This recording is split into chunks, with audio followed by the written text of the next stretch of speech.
quero chamar o Padre. Vamos rezar pelo Padre Rodrigo, que vem trazer para nós a palavra de Deus. Estenda suas mãos aqui na direção dele, solte a sua voz no Espírito. Vem Espírito Santo, colocando a palavra certa, tudo aquilo que o Padre preparou para esse momento de pregação. Usa, Senhor, do teu servo, abençoa sua vida, sua missão, aqueles que hoje o Senhor colocou sob sua tutela. Que Deus venha dando agora toda a eficácia ao Padre Rodrigo, nesse momento de partilha do Evangelho vivo e vivido, pela intercessão da Virgem Maria, vencedora das batalhas. Ave Maria, cheia de graça, o Senhor é convosco. Bendita sois vós entre as mulheres, e bendito é o fruto do vosso ventre, Jesus. Santa Maria, Mãe de Deus, rogai por nós, pecadores, agora e na hora de nossa morte. Amém. Rogai por nós, ó Santa Mãe de Deus, para que sejamos dignos das promessas de Cristo.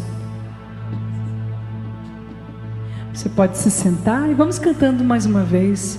Espírito, Espírito, que desce como fogo, ó vem como em Pentecostes, enche-me de novo, enche-me de novo, Espírito, Espírito, Espírito, que desce como fogo, ó vem como em Pentecostes, enche-me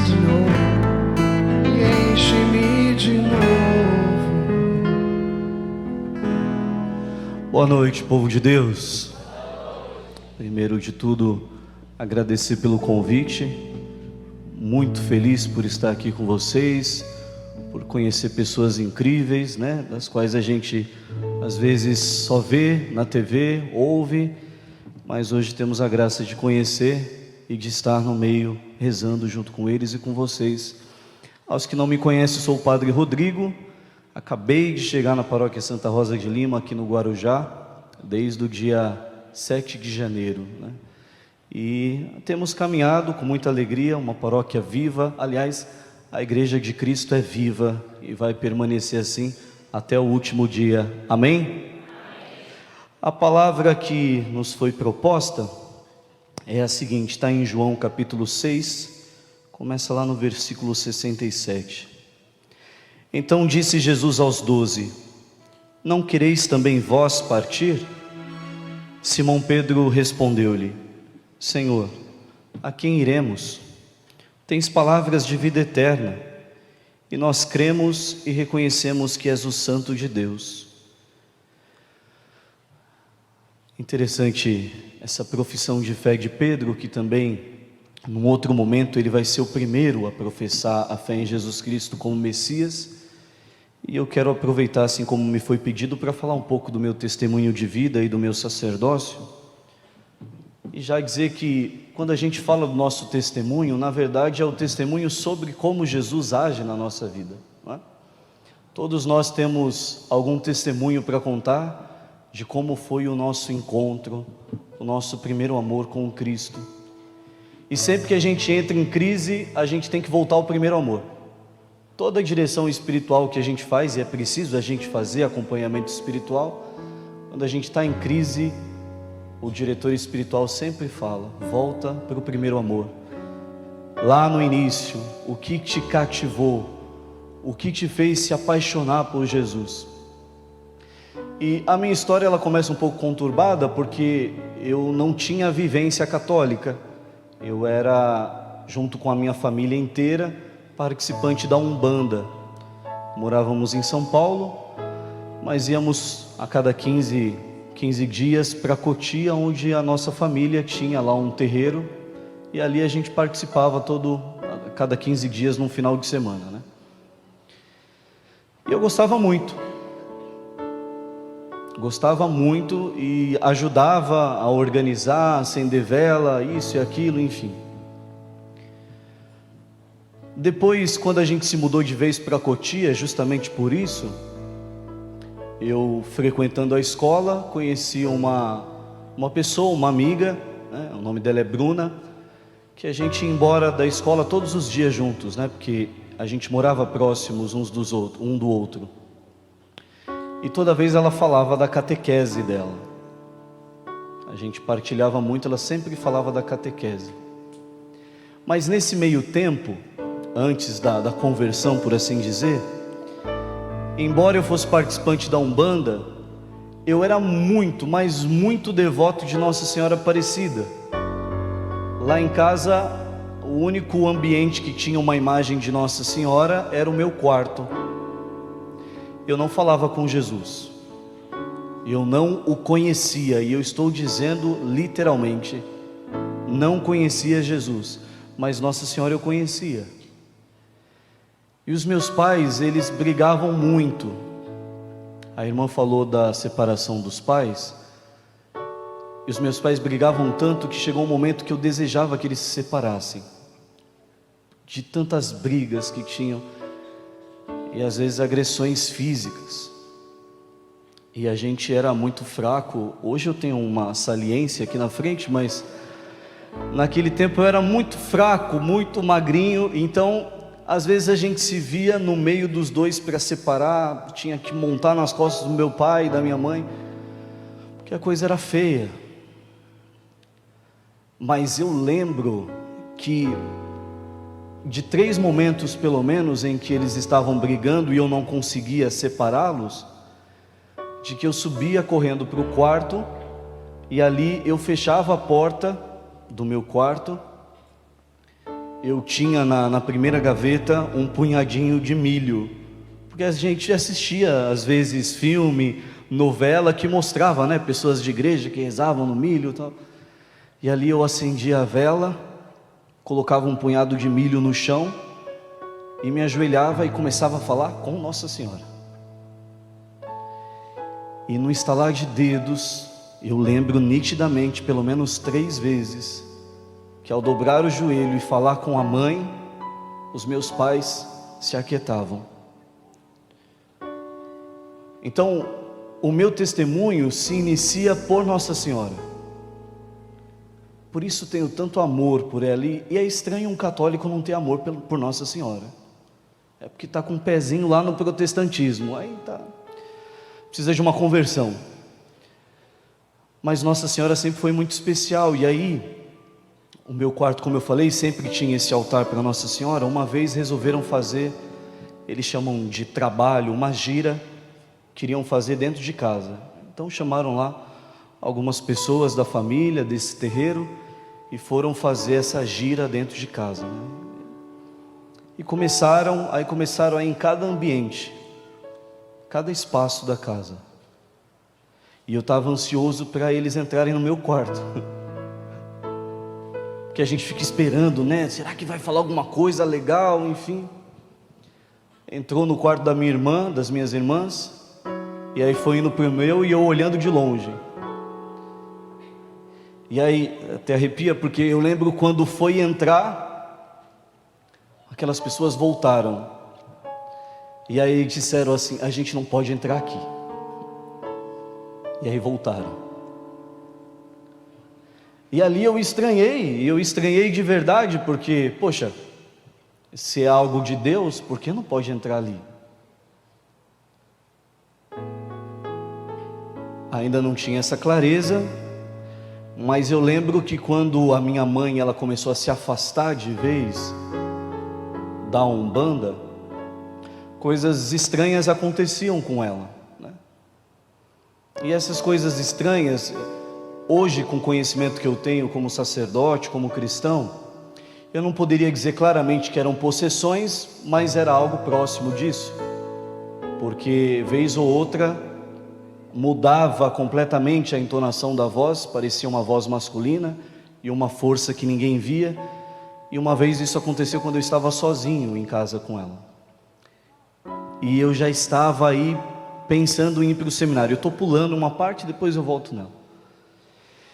E nisso, eu rezando, Eu lembro que eu cheguei a dialogar com aquilo que estava nela, porque não era minha mãe. Aquilo que estava nela dizia assim: você vai sair dessa casa, e quando você sair eu vou poder levar ela. Enquanto você estiver aqui eu não posso, mas a hora que você sair eu vou levá-la. E aí eu falava: mas eu não vou sair de casa. Ele falou: você vai sair, você sabe que você vai sair. E eu já estava realmente com um pezinho no seminário, né? E aí conversa vai, conversa vem, não se dialoga com o inimigo nem com o pecado. Eu lembro que eu tinha uma medalha de Nossa Senhora das Graças, e como num filme, e eu estou dizendo aqui na presença do Santíssimo Sacramento que está aqui abaixo de nós, numa sala, né? Com toda a verdade de coração, que quando eu encostei essa medalha de Nossa Senhora das Graças na testa da minha mãe e comecei a rezar Salve Rainha, aquilo que estava nela começou a fazer ela espernear, como cena de filme mesmo, que às vezes a gente vê, ou como vez ou outra acontece na realidade, mas que nem sempre é exposto, e não é como esse sensacionalismo que fazem por aí em algumas garagens, né? E quando terminei a Salve Rainha, estava lá minha mãe, de volta. Eu estou dizendo isso porque, para mostrar para vocês que antes de propriamente servir a Jesus e de conhecê-lo, eu passei pelas mãos da mãe, e foi ela quem foi me direcionando. E como isso é maravilhoso, né? Nossa Senhora sempre vai ecoar aquela frase que ela disse lá nas bodas de Caná: fazei tudo o que ele vos disser. Quem vai à Virgem Maria, ela sempre encaminha para o seu filho. E aí, voltando nesse tempo que eu pulei, essa minha amiga que sempre me falava de catequese, certa vez eu tive vontade de fazer catequese, e comentei com ela: eu tenho vontade, né? Quem sabe? Até que um dia a gente subindo para casa, a igreja é bem no caminho, ela literalmente me pegou pelo braço e me puxou. A gente nem olhou para a rua para ver se tinha carro, né, dos dois lados. A secretaria era bem na entrada da igreja, e ela me puxou mesmo. Eu falei que eu era bem magrinho. Ela me puxou e falou: ele quer fazer catequese. Aí eu, assim, meio assustado, mas dei meu nome e tal, comecei a catequese, mas eu ia na Umbanda, eu não largava o osso. Até que chegou um momento em que eu percebi, com a graça de Deus, com o discernimento que Deus nos dá, que não se encaixava. Não dava para estar nos dois lugares, porque eles não dialogavam. E aí eu fui até o terreiro. Vejam, eu gosto sempre de dizer isso na minha paróquia. Eu digo, não estou falando do caráter das pessoas que lá estão. Há pessoas de mau caráter em qualquer religião, inclusive na nossa. Estou falando da doutrina. Então eu fui lá com todo respeito, agradeci pela experiência, pela acolhida, e disse que eu não mais queria estar lá, porque eu seria da igreja católica, inclusive eu já queria ser coroinha.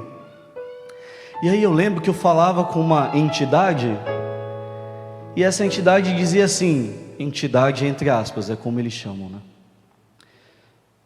Bom, você vai por um caminho que é o correto. No dia da sua bênção, foi assim que usou, as palavras que ele usou, eu vou estar lá do lado de fora, porque eu não posso entrar na igreja. Aí eu falei, eu tenho que sair daqui mesmo. Se não pode entrar na igreja, então de Deus não é. Vocês sabem que uma igreja, para ela ser construída, em primeiro lugar, o terreno tem que ser basicamente virgem, um terreno que não tenha nada lá. E aí é comum que se convide o bispo para celebrar uma missa, e esse ambiente, esse terreno, ele passa por orações de exorcismo, inclusive, e ali é colocada a pedra fundamental. Isso mostra claramente que as forças do inferno não prevalecerão contra a igreja de Cristo, né? Comecei a minha caminhada na igreja.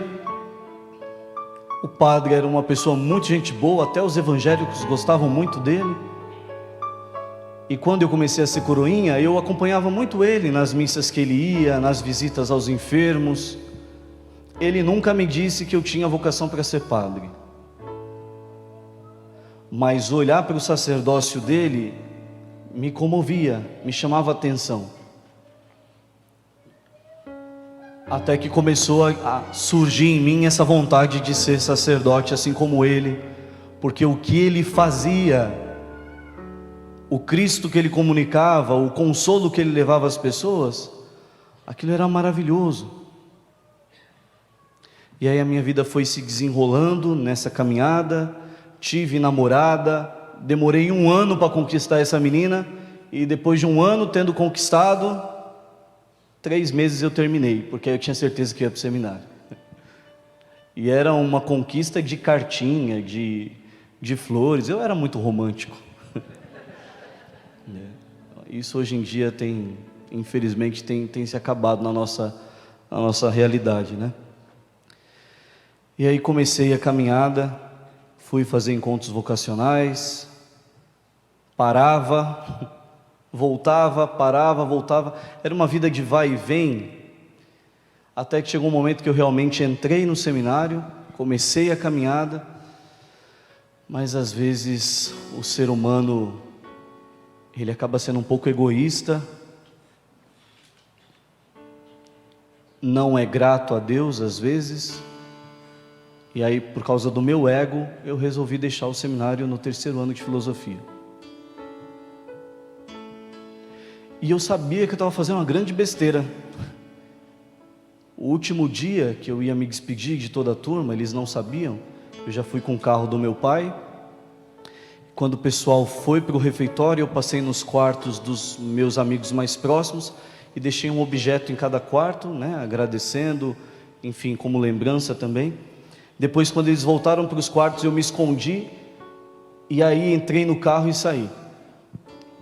Quando eu virei a esquina, eu tive que parar o carro, porque eu não conseguia enxergar de tanto que eu chorava. Porque eu sabia que eu estava fazendo uma grande besteira, mas eu queria sair. E Deus permite que a gente quebre a cara, porque Deus não tem um controle remoto sobre nós. Ele nos deu o livre-arbítrio. O seguimento a Ele tem que ser livre, tem que ser espontâneo, tem que ser de coração. Nessa passagem Jesus disse: se vocês quiserem ir embora também, que as palavras que eu digo são pesadas, podem ir. Eu acabei indo, e aí fiquei fora 4 anos, fui dar aula no estado. Foi uma experiência boa de dar aula no estado, mas o coração inquieto. Eu chegava em casa, eu era um jovem que eu tinha conseguido alugar uma casa, eu tinha o meu dinheiro, eu morava sozinho, tudo que um jovem quer, independência. E eu chegava à noite em casa depois do trabalho, um vazio, mas era um vazio muito grande. Um vazio que não são as pessoas, não são as coisas que conseguem preencher, mas é um vazio que só Cristo preenche. E aí recentemente eu falei sobre isso, mas nesse período eu fui convidado para pregar num retiro. É porque eu falei sobre isso há 2 dias atrás, né? Numa missa. Fui convidado para pregar num retiro de catequistas, e quando eu cheguei estava tendo missa, e logo depois entrou no canto do ofertório. O canto do ofertório que eles estavam cantando naquele momento, ele me tocou demais, porque foi um canto que a gente cantou quando a gente entrou no seminário. Ó Jesus, recebe então a minha vida, recebe as coisas que de Ti me afastam, pois só em Ti eu quero viver. E ali naquele retiro, Deus me tocou e me laçou de volta, porque eu chorava igual o dia que eu deixei o seminário. E aí meu coração começou a ser preenchido de novo. Eu ia para a missa, eu via o padre entrando na missa, eu chorava só de ver o padre entrando na missa. Eu ia para casamento dos meus amigos, eu chorava, mas não era pelo casamento dos amigos, eu via o padre celebrando, eu queria estar no lugar do padre.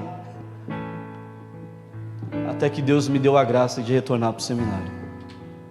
2018 eu voltei, 2021 no final do ano eu acabei sendo ordenado. E como eu sou feliz sendo padre. Vocês não têm ideia do quanto é bom ser padre.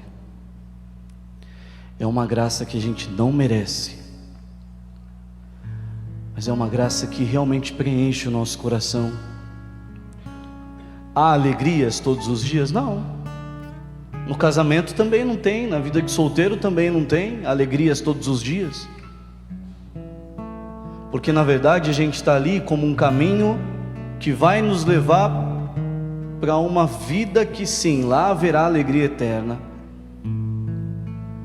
O meu caminho de santificação é o sacerdócio. O de vocês pode ser o matrimônio, a vida consagrada, aquele que consagra a própria castidade, por aí vai. Cada um ao seu modo, segundo a vontade de Deus, tem que ir buscando a sua santidade, para que um dia a gente possa conviver entre os eleitos. E hoje, como sacerdote, olhando para essas figuras que hoje, por exemplo, a igreja celebra, São Pedro, São Paulo, amanhã, olhando para os outros apóstolos, para os outros santos que a gente tem devoção, que fazem parte da história da igreja, nós não somos perfeitos, não. Quando Ele nos chama, Ele sabe quem Ele está chamando. Ele sabe quem é cada um que está aqui dentro. Ele sabe quem é o Padre Rodrigo. Quando o padre, depois daquela missa, graças a Deus, no domingo, cheia de fiéis, uma maravilha, ele volta para casa e está só ele lá. Ali sim, Deus sabe quem realmente eu sou. E mesmo assim Ele nos quer. Mesmo assim Ele nos convida, Ele nos chama, não para chancelar as nossas limitações. As pessoas aí fora costumam dizer, né? Olha, Jesus Ele ficava próximo dos piores, próximo dos pecadores, mas Ele ficava para convertê-los, não para ser conivente com o erro deles.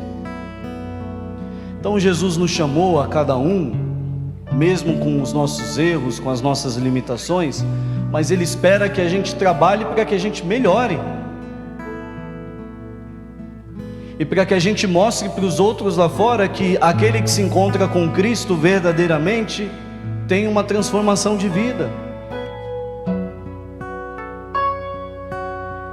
Eu falei para vocês dessa caminhada no início da Umbanda, porque eu gosto sempre de lembrar que o Catecismo da Igreja nos diz que Deus, quando nos criou, colocou no coração do ser humano o desejo de conhecê-lo, amá-lo e servi-lo. Então o ser humano sempre vai ter essa busca do transcendente. Só que às vezes a gente busca no lugar errado. Eu estava buscando no lugar errado. E por uma situação assim tão diferente, e por um instrumento tão maravilhoso que é a Virgem Maria, Ele foi me conduzindo para o lugar certo. Às vezes a gente busca preenchimento interno em coisas que não vão nos trazer preenchimento, que não vão nos satisfazer, que não vão nos tornar felizes, completos. E aí ecoa essa palavra de Pedro, essa profissão de fé de Pedro: a quem iremos, Senhor? Não dá para ficar buscando prazeres nas coisas, nas pessoas, porque essas coisas, essas pessoas, elas vão nos decepcionar.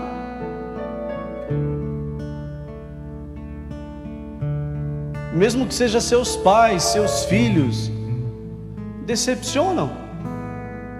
Somos seres humanos. O único que tem palavra de vida eterna, o único que é capaz de realmente nos preencher verdadeiramente, é o Cristo. Não dá para buscar se completar nas pessoas, mesmo que seja seu marido, sua esposa. Acima de todas essas pessoas e dessas coisas está Jesus Cristo. E vale muito a pena. E todos nós aqui dentro sabemos que a partir do momento que a gente disse sim para Deus, que a gente começou mesmo a nossa caminhada, as coisas não ficaram fáceis. Não ficaram, pelo contrário. Lembram daquela frase, quanto mais eu rezo, mais assombração me aparece? É exatamente isso. Porque o demônio, ele não nos quer próximo de Jesus, ele nos quer afastado. Então as assombrações vão aparecer, às vezes em forma de gente, às vezes em forma de parente, às vezes em forma de amigo, às vezes até em forma de fiel da igreja. Mas se a gente focar naquele que realmente nos completa, que é Jesus Cristo, a gente não vai ficar com aquele mimimi, né? Fulano olhou mal, olhou torto para mim, fulano falou tal coisa de mim, eu vou largar tudo. Coloca uma pessoa dessa cheia de mimimi para conversar com Pedro e com Paulo, para conversar com os mártires, ou mesmo santos que não são mártires, que não foram mártires. Coloca essa pessoa cheia de mimimi para conversar com eles. Ver se não tomam acordar para a vida eterna. Que a gente tem que acordar para a vida, mas é para a vida eterna. Senão, irmãos e irmãs, vai ser muito fácil o demônio nos tirar do caminho de salvação. Ou a gente foca em Jesus Cristo realmente, aquele que tem palavras de vida eterna, ou qualquer coisinha simples que seja, vai nos tirar do caminho da salvação. O saudoso Papa Bento XVI fez uma profecia, que lá na frente, provavelmente muitos vão deixar a igreja. Muitos vão deixar a igreja por falta de fé. De que lado nós estaremos? A gente teve recentemente essa polêmica sobre o aborto. O que teve de católico jujuba concordando com as críticas à igreja, e depois entra na maior cara de pau na fila da comunhão.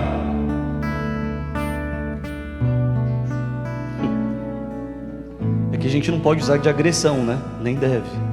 Mas dá vontade de tirar o sujeito dali, porque não entendeu nada. Eu fico pensando às vezes, tamanha é a soberba da pessoa que acha que a igreja que tem 2000 anos e que foi fundada pelo Cristo está errada, mas ela que nasceu ontem está certa. A pessoa jogar todo o ensinamento dos pais da igreja, dos apóstolos, do próprio Cristo, porque é comovido por um sentimentalismo. Eu sei que o caso, que a situação, ela é delicada, mas é justamente nesses momentos mais complicados que o demônio consegue tirar pessoas da igreja. Nesses momentos de grande polêmica, muitas pessoas que ainda não têm a fé firmada na rocha, deixam a igreja. Eu deixei porque eu não concordo. Tá bom. A profecia de Bento XVI está aí. Quem estará no fim dos tempos junto com a igreja? Então, irmãos e irmãs, Deus nos dê a graça de sermos firmes na fé, assim como esses dois grandes apóstolos, São Pedro e São Paulo, o chefe da igreja e aquele que mais ajudou a evangelizar. E vejam, olhem para a figura de Paulo, que maravilha que é esse homem que, de maior perseguidor do cristianismo, se tornou dos maiores evangelizadores. Os primeiros escritos do Novo Testamento são de Paulo. O que mais perseguia, Paulo assistia aos martírios dos cristãos. Paulo entrava nas casas dos cristãos para arrancá-los de lá de dentro e entregá-los ao martírio. E E hoje, alguém aqui tem dúvida de que Paulo esteja no céu? Alguém aqui tem dúvida? De forma alguma, porque Paulo se converteu plenamente, ele mudou totalmente de caminho, e a partir do momento que conheceu esse Jesus, transformou sua vida. Portanto, irmãos e irmãs, se você ainda, prestem bem atenção nisso que o padre vai dizer, se você ainda não mudou sua vida de pecado, é porque você não conheceu verdadeiramente a Jesus. Porque quem conhece Jesus verdadeiramente, cria um vínculo, uma intimidade, uma relação de amizade com Ele, não consegue mais ser a mesma pessoa. E o nosso problema das nossas igrejas é às vezes ter muita gente que está lá rezando, está lá todo domingo, mas fora da igreja dá um contra-testemunho enorme. Como isso é triste, gente. Às vezes vem familiares de padre, fulana está aqui sempre, mas quando chega em casa, trata a gente como se a gente fosse cachorro. Como a gente vai trazer pessoas para Cristo, se não dermos testemunho desse Cristo, do que Ele pode fazer na nossa vida, se não nos transformarmos por Ele? Como as pessoas vão se sentir atraídas por Ele, se eu estou na igreja sempre e não mudo de vida?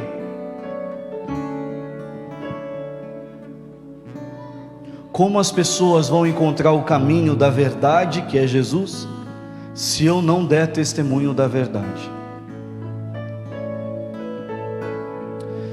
Eu quero convidar você nesse instante a fechar os olhos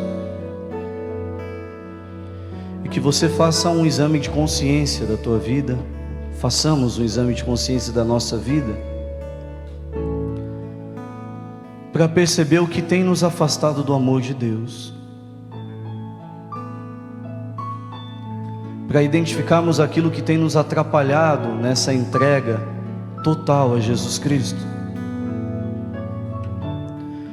aquilo que tem atrapalhado a transformação da nossa vida, aquilo que tem atrapalhado a busca pela nossa santidade.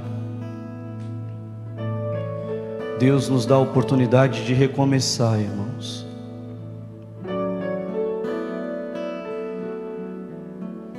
Deus é o Deus que nos dá sempre a oportunidade de começar de novo, de deixar tudo aquilo que fizemos de errado lá atrás, começarmos uma história de vida nova com Jesus, uma história de conversão verdadeiramente do coração, das atitudes, do jeito de ser, de agir. Peçamos ao bom Deus que Ele nos ajude a afastar aquilo que nos afasta dEle,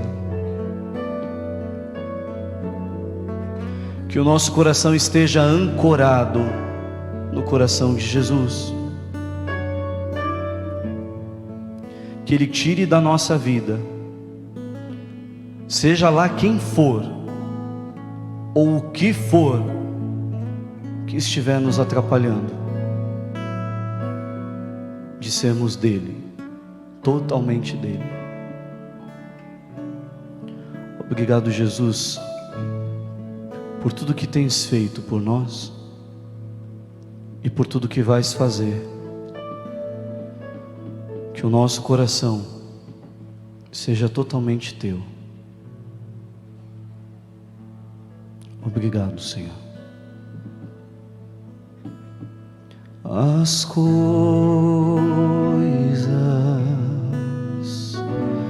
que o mundo oferecia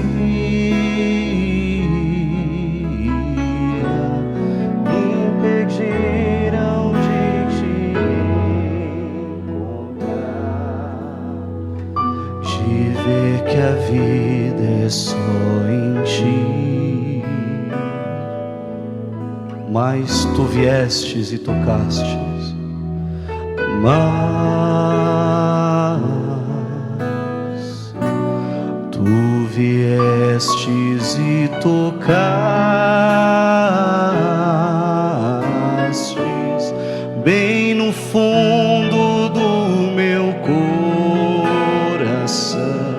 ensinaste a te amar, me ensinaste a te amar.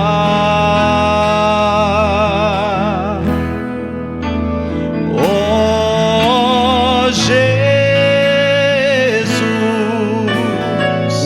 recebe então a minha vida, recebe as coisas que de ti me afastam, pois só em ti quero viver. Mais uma vez, ó Jesus, ó Jesus, recebe então a minha vida, recebe as coisas que de ti me afastam, pois só em ti quero viver. Deus abençoe a vida de cada um. Obrigado pela paciência de me ouvir. E espero que a gente ainda continue essa noite na presença de Jesus, sobretudo no final, em que Ele estará aqui realmente, verdadeiramente na Eucaristia, e derramará a sua bênção sobre todos nós. Uma salva de palmas a Jesus. Ô Padre, seu coração é de Deus? Então canta. Agora que o meu coração é teu, quero sempre te louvar. Tua vida transbordar. Para quê? Para que mais gente experimente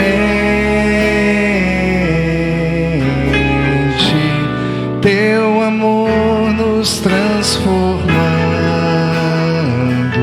tua mão a nos tocar, tua mão a nos tocar. Vamos ficar de pé e cantar com força, ó Jesus.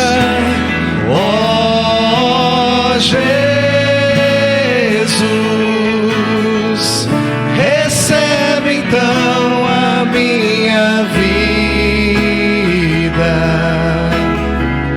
recebe as coisas que de ti me afastam, pois só em ti quero viver.